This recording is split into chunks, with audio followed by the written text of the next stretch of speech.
예, 그래가지고 이제 결정적인 계기 말씀했잖아요. 그래서 이제 와서 뭐 사실 북한의 그 교수들은 그 완전한 비렁배죠. 비렁배죠. 야, 내 성적 올려줄 거니까 좀 해가지고 가져와 좀 맞춰달라 이런 소대장한테 그러니까 그런 것도 할 수 있는 거고. 그 비렁배라는 게 뭐 이렇게 그 사람이 또 사람 나름이라 수준이 없는 비렁배도 있고 수준이 노련한 비렁배도 있고 한데 점점 노련한 비렁배였습니다. 어떻게 노련하겠습니다. 학점까지 노련하겠죠?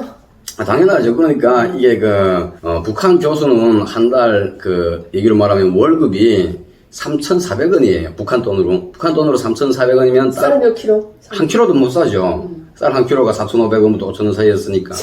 그러니까 대학 교수 월급이 쌀 한 킬로도 못 사는 거예요. 그걸 또 달러로 이렇게 계산해 보면 0.4달러가 됩니다. 우리 대한민국 교수들은 보통 최소한 한 달에 400만 정도는 월급이 되는 걸로 알고 있는데 비해 보면은 이게 10,000대 1이에요. 400만이면 한 4,000달러가 되잖아요. 4,000달러가 되는 거 맞아요? 맞죠? 네. 예.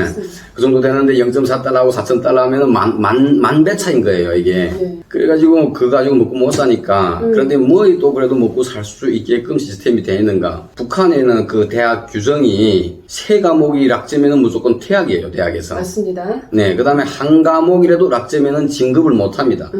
휴학해야 돼요. 그러니까 유급을 해야 된다, 이 소리죠. 그러다 나니까 학생들은 뭐 공부를 잘하는 학생이 뭐 우리 대학에 학생이 2,000명이었는데 그 중에서 한 10% 200명 정도밖에 안 됐어요. 공부하는 학생들이. 다시 말해서 1,800명은 다 공부를 안 하는 사람들이었어요. 그러니까 대학에 가는 자체가 뭐 우리 대한민국처럼 그걸 전공해서 그걸로 앞으로 내가 살자고 뭐 이렇게 공부하는 게 아니고 어디 졸업했다 이게 북한이 제일 중요하니까. 그렇습니다. 그러니까 대학 간판을 지려고 들어가는 거예요. 그 간부사비 기준 혹시 아세요? 북한 간부사비 기준. 입당했냐, 두 번째 대학 졸업했냐, 세 번째 출신 성분 그래도 쓸쓸한가? 3가지 아닐까요? 제가 2가지를 보충해 주겠습니다. 예, 북한에서 간부를 하자면 5가지가 구비돼야 되는데 여기서 제일 첫 번째가 뭐인가? 출신입니다. 출신. 예, 이 출신 성분이 첫 번째 들어갑니다. 이거 토대가 좋아야 된다. 대한민국에 뭐 친척이 있다든가 월남사 가족이라든가 등등등 이렇게 예전 때 무슨 일본 순사에 뭐 밀접 노릇을 했다든가 지주였다든가 하여튼 이런 출신 성분이 안 좋으면 절대로 안 되는 거예요. 예. 두 번째 무조건 군복무를 해야 돼요. 네. 군복무를 두 번째 해야 되고 그다음 세 번째 노동당에 입장을 해야 됩니다. 예. 네 번째 대학을 졸업해야 됩니다. 네. 그 다음에 요 5번째가 아주 중요한 건데 돈이 있어야 됩니다. 자, 예를 들어서 우리 뭐 이쁜 하연 씨가 여자가 아니고 남자라고 생각할 때 우리 둘이 다 출신 성분도 좋고 군대도 갔다 왔고 또 입당도 했고 대학도 졸업했습니다. 우리 둘이 다. 그런데 도당 조직부에 뭐 주도원 자리가 하나 비어 있습니다. 우리 둘을 놓고 이 둘 중에서 누구를 보낼까 할 때 이분한테는 돈이 1,000만 원이 있고 나한테는 2,000만 원이 있습니다. 그러면 누구를 쓰겠습니까? 당연히 나를 쓰는 겁니다. 그래가지고 2,000만 원을 가져다가 내 모든 사람을 간부 발령해준다는 거죠. 그렇죠. 그러니까 이렇게 5가지가 구비대학의 간부 사업 할 수 있는 건데 벼슬길이 오를 수 있는 건데 이제 제가 말씀드린 거 대학 졸업이 그 중에 하나가 필수로 또 들어가는 거예요. 그러니까 벼슬길이 오르자니까 대학 간판을 지어야 되는 거니까 대학 졸업이라는 간판을 지어야 벼슬길이 오르겠으니까 북한의 대부분의 학생들 80% 90%는 그래서 대학을 가는 거지 공부를 해서 그걸로 먹고 살자고 가는 게 아니라는 겁니다. 예, 그러다 보니까 시험을 쳐봤자 몽땅 다 낙제인 거예요. 예, 시험을 쳐봤자 낙제인 거예요. 그러니까 퇴학 되면 안 되지, 유급제도 안 되겠지 하니까 자동적으로 학생들이 선생한테 찾아와서 내가 달라고 안 해도 점수를 받아야 대학 다니겠으니까 자동적으로 시험 칠 때는 선생님한테서 뇌물을 고이는 거예요. 공부를 안 하고 싶으면 본인이 돈이 있으면 돼요. 그냥 이 돈 가지고 담배라도 주고 돈으로 뇌물만 하면 어차피 성적은 올라가는 거니까. 그러니까 많은 경험을 했습니다. 그러니까 예를 들어서 이렇게 좀 노련하지 못한 불쌍한 분들은 이렇게 비렁배라고 말하면 북한 교수 너무 체면이 깎여서 이제 비렁배라는 말은 제가 안 쓰겠습니다. 사용 불가. 좀 노련하지 못한 교수들은 학생들이 주면 그걸 그냥 고맙다고 받아요. 뭐 10,000원을 주든 뭐 20,000원을 주든 그냥 주는 걸 고맙다고 받아요. 그러면은 저는 책 보고 작게 주기로 하면은 그냥 뭐 이 새끼 너 날 뭘 보고 그래? 이런 식으로 아주 탁 첫판 갇히는 거니까 나 받지 않는다, 시샤다, 이렇게. 그러니까 나는 그 철저하다라는 나는 원칙적으로 점수를 매기는 선생님이라는 인식을 주는 거예요. 그 돈이 작다, 이렇게 안 하는 거예요, 시시하게. 체면이 있지. 예, 그러면 야가 스스로, 아, 이 선생님이 작아서 그러는구나 하는 걸 깨닫고 다음번에 올 때는 몇 배로 푼푼하게 내 마음을 좀 후하게 가져오는 겁니다. 그럴 때는 너 꼭 대학 다녀야 되겠어. 아, 새끼 탁 하면서 내가 쓱 연지다 였는 거죠. 이런 식으로 노련하게 한다는 뜻인데 시험은 가을에 한 번 치고 또 봄에 한 번 치고 이렇게 하는데 12달 중에 2번을 치는 셈이죠. 그 2번의 시험에 결국 내가 1년 먹고 살 게 다 들어오는 거죠. 그렇습니다.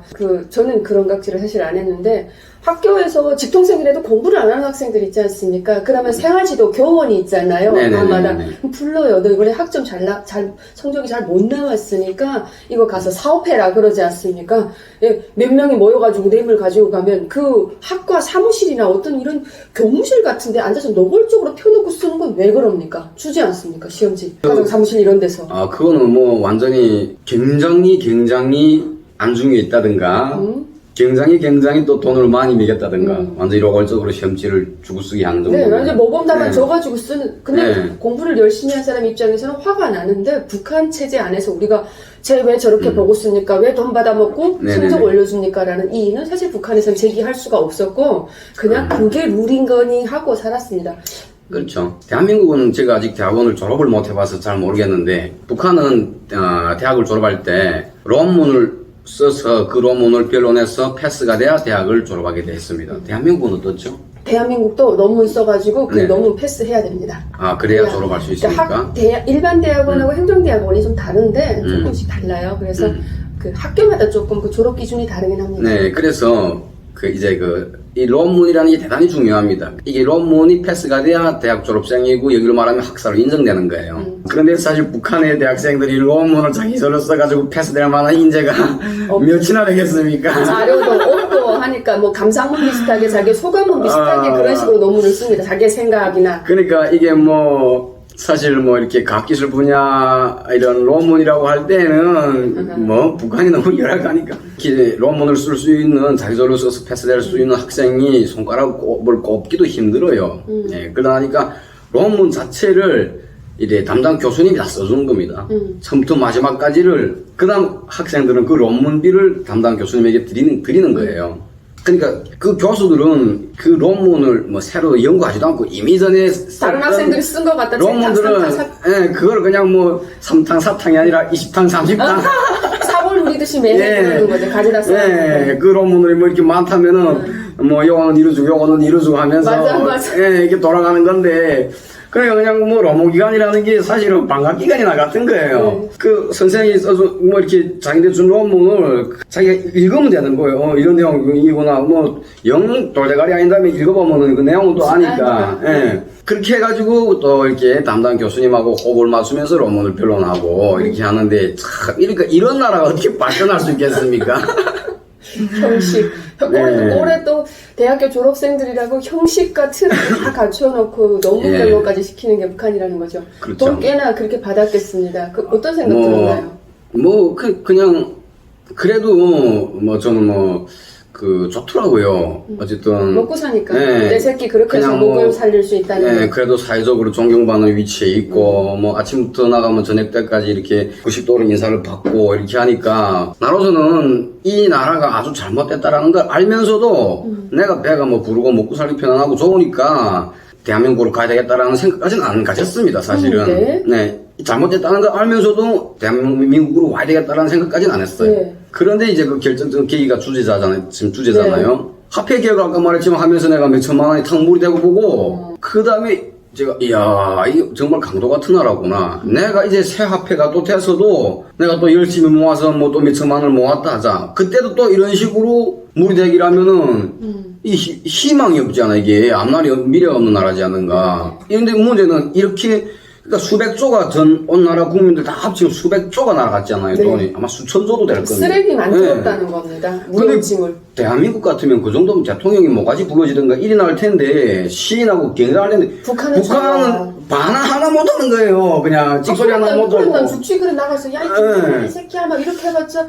예, 그럼 가문이 다 3대로 멸족당할까나 찍소리 하는 이 엄청난 사태에 날벼락을 맞고도 정부로부터 이런 날벼락을 맞고도 방기를 한번 뭐 폭동 한번 시 한번 일어나도 못 보고 하소연 한 번도 못 해보고 이게 앞으로도 또 이래야 된다고 생각하니까 끔찍하죠. 끔찍하더라고요. 그런데 좀 뭐 또 사실 뭐 저는 또 이렇게 그러니까 가정교사도 하고 이런 말은 가해교사죠. 예, 이런 하면서도 그 돈도 제가 그렇게 해서도 또 많이 벌었습니다. 네. 그리고 또 이렇게 중국하고 약초 밀수도 하고 그러니까 중국에서 수의 대학 교수인게 아니라 장사 꾸리네. 진짜 밀수까지 했대요. 네, 수리투를 했죠. 그러나 한 가지를 한 게 아니고 몇 가지를 같이 겹쳐서 했거든요. 그러면서 그러니까 중국하고 장사를 하면서 뭐 이렇게 라디오도 한국 방송 들을 수 있는 것도 가져와서 듣게 되고 또 메모리 가져와서 대한민국 영화나 드라마도 보고 가만 이렇게 하면서 아니 대한민국은 보니까 우선 이 도로가 기막히고 영화 드라마를 보면은 차들이 막 그냥 야 세상에 저런 천국이 다 있냐. 네. 남자들은 차만 보면 막 뒤집어지지. 그런데다가 또 아무 집이나 화장실 가기라면 화장실에 딱 이렇게 샤워 욕조에 딱 들고 하는 이런 모습도 보고 일반적인 걸 볼 수가 있죠. 예, 그 다음에 그 김이 딱 나오는 거 보면 분명 더 물이 나온다는 소린데 북한은 상상할 수 없는 일이잖아 이런 것들이. 그래 야 대단하다 저 나라가 저렇게 잘 사냐 이 같은 민족인데 저런 땅은 저렇게 잘 사냐라는 생각과 대소 탁 되면서 여기서 그런 걸 보면 괴리감이 생겨요. 예, 탁 되면서 헐벗고 굶주리는 남조선 인민들 헐벗고 굶주리는 뭐 너무 잘 사는데 이것들이 전탄 거짓말만 치는구나. 또 이렇게 방송 들으면은 김일성이 아내가 맺히고 김정일이 아내가 맺히고 그 다음에 야들이 우리한테 거짓말 친 사기들이 그 방송 들으면 다 나오는 거예요. 네. 분석을 정확하게 해가지고. 네. 그러니까, 야, 이 자식들이, 야, 세상에 2,500만 국민을 70년 동안 이렇게 속임에 살아왔단 말인가. 나도 이렇게 속임에 살아왔단 말인가라는 이런 거. 어떻던가요? 저도 북한에 있을 네. 때 그런 정보를 북한 안에서 들었습니다. 저는 어떤 생각이 들었냐? 그걸 아는 순간 마음속에 지옥이 시작됐어요. 여기서 한시밥 빚지어야 되겠다. 이대로는 못 살겠다. 더 막 가중이 되더라고요. 마음이. 어땠습니까? 그러니까 저도 그러니까 이제처럼 그런 모든 것들이 화폐개혁을 통해서 한 번에 증폭돼가지고 그러니까 여기서 살면 비행기도 한 번 못 타보고 그치? 죽을 때까지 내 자가용 차도 한 번 싸보지 못하고 야 가야 되겠다. 그러니까 이게 그 몇천만 원이 날아가면서 그 모든 것이 한 번에 딱 폭발되는 거죠. 네. 그래서 제가 가야 되겠다라는 결심을 바로 2009년도 그 11월 말에 그 화폐개혁하고 결국은 그때 가지게 됩니다. 네. 그런데 뭐 내가 목숨 걸고 오겠다고 생각했지만 해도 가사하고 생각했지만 해도 그게 또 쉽지 않은 거예요. 그게 이 온다는 게 사실 목숨을 내놔야 되는 길인데 이게 참고로 말씀드리면은 지금 여기 3만 뭐 5천 명이 왔다 하잖아요. 한시 생각에는 3만 5천 명이 여기 온 중에 그러니까 3만 5천 명이 왔다는 건 그 성공해서 살아서 온 사람들이잖아요. 그러니까 성공하지 못하고 잡히거나 죽은 사람들의 숫자가 몇 명 정도로 될 것 같습니까? 지금까지. 어때도 한 5천 명은 되지 않을까요? 아닙니다. 더 될까요? 네, 30만이 넘습니다. 지금까지 3만 5천 명이라는 게 뭐 사실 본격적으로 여기에 사람들 대량으로 오기 시작한 거는 김일성이 죽고 네. 94년도에 죽고 95년도부터 맞죠. 막 굶어 죽고 북한에서 막 이런 사태들이 벌어질 때부터 본격적으로 오기 시작했잖아요. 네. 그러니까 그때부터 시작해서 수많은 사람들이 살기 위해서 중국을 갔고 우선 그때는 이 한국보다도 중국에를 먼저 다 많이 갔습니다. 근데 이 과정에 물에 빠져 죽은 사람, 가다가 총에 맞아 죽은 사람, 잡혀서 북송되는 길에 자결해서 죽은 사람, 북송돼서 가리소 가서 죽은 사람, 그다음 북송돼가지고 부류를 갈아가지고 정치범 수용소 간 사람, 경제범 측에서 감옥에 간 사람, 이 모든 사람들 때리기라면은 지금까지 90년, 4년, 5년도부터 지금까지 이제는 몇십 년이 되죠? 30년. 30년 거의 되잖아요. 네, 그동안에 그 숫자가 30만이 지나는 거예요. 이 엄청난 숫자입니다. 그렇게 되겠습니다. 네, 그러니까 다시 말해서 10명 중 1명이 성공해온 여기 온 분들은 정말 보배 같은 행운아들입니다. 네, 그래서 대한민국에 가야 되겠다라는 생각을 굳혔지만 해도 목숨이 내놔야 되는 하나밖에 없는 목숨을 함부로 내놓을 수도 없는 기고, 그러니까 그것 때문에 다들 움츠려들죠. 움츠려드는 거니까 지금도 얘기를 오려고 하는 사람들이 숫자가 제 생각에는 수십만을 지날 것 같습니다. 근데 오다가 만약에 잡힐 경우 이거에 굉장히 두려움이 네, 많거든요. 그러니까 잡히는 경우는 무슨 뭐 어쨌든 10중 8구는 죽어야 되니까 뭐 살아도 가리소 가기라면 뭐 죽은 것보다 또 못하고 하니까. 그래서 사실 저는 이게 제일 두려워가지고 가야 되겠다라는 생각은 결심은 굳혔지만 그때로부터 실천에 옮기는 데까지 2009년도부터 시작해서 제가 2017년 당장 7년이 걸린 네, 거예요? 그렇게 오랜 시간이 제가 걸린 겁니다. 가야 되겠다는 확고한 마음은 2009년도에 먹고 실행에 옮긴 것이 바로 7년 후에 실행에 옮긴 거죠. 그 7년 동안 왜 그렇게 점잘났습니까? 무서워서. 오직 하나 무서워서죠. 그리고 네. 제대로 네. 브로커를 못 잡아서 네. 가야 된다 하면서 그 7년이 걸린 그러니까 거예요. 제대로 브로커도 힘든 게 뭔가 하면 믿을 수가 없는 거예요. 아, 그때부터 벌써 밀 수가 없었습니까? 아니, 그러니까 밀수가 해도 네. 사실 브로커들이라는 것도 다 경비대를 끼고 하거든요. 네. 경비대인데 돈 주고 하는데 그 명령이 떨어진 게 돈은 돈대로 받고 사살하라. 사살하라, 잡으라 이렇게 됐거든요. 그러니까 누구를 믿겠습니까? 누구를 믿겠까? 군대들이야 좋죠. 아이고 돈은 먹어도 되는 거예요. 조사령과 돈 시켜서 승인해준 거니까 돈대로 먹어줬고 이거 잡으면 또 업적이 올라가서 승급이 좋고 하니까 이러니까 믿을 수가 없는 거예요. 그렇다고 무작정 넘는다는 거는 이게 말이 안 되는 일이고 참 뭐 저도 뭐 무작정 넘다가 한번 잡혔어요. 응? 아, 그래요? 네, 무작정 넘다가 그 북한에는 이렇게 특별 행사할 때는 그 특별 경비구간, 경비주간 있잖아요. 주간 있잖아요. 그게. 그때 넘으셨구나. 네, 그때 제가 넘다가 그때는 뭐 경비대만 지키는 게 아니고 경비대만 그 국경을 지키는 게 아니고 무슨 보위부, 안전부, 따라오잖아요. 그다음에 타격대, 무슨 특수기동대 여러 가지 부대들이 다 지키잖아요. 네. 제가 그 또보안국 타격대 친구들한테 현장 체포됐습니다. 넘다가. 근데 뭐 제가 뭐 아무리 무슨 벙벙 난다 한들 총구를 이리 됐는데 뭐 어쩔 수가 없죠. 예, 그런데 뭐 하여튼 아주 제가 기적적으로 살아났습니다. 거기에서 이런 아슬아슬한 스토리는 후에 또 시간이 따로 되면 말씀드리겠습니다. 제가 그때 또 대담하게 무조건 가겠다라는 확신을 가진 게 행사 구간임에도 불구하고 내가 떠난 이유가 꿈을 아주 잘 꿨어요. 어떤 꿈이었습니까? 요것도 때가 되면 또 말씀드리겠습니다.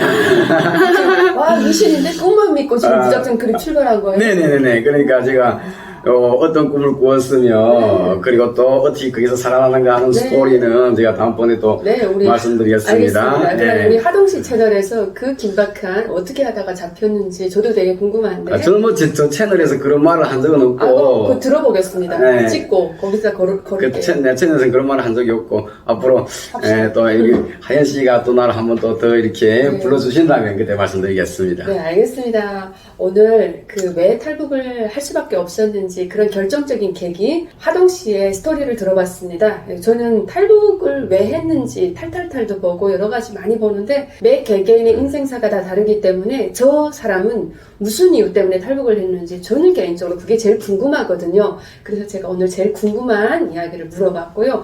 한번 비록 잡혔지만 지금 현재는 무사히 성공해서 대한민국의 정착에 성공해 일미 정착 안전히 왔다는 건 성공인 거죠.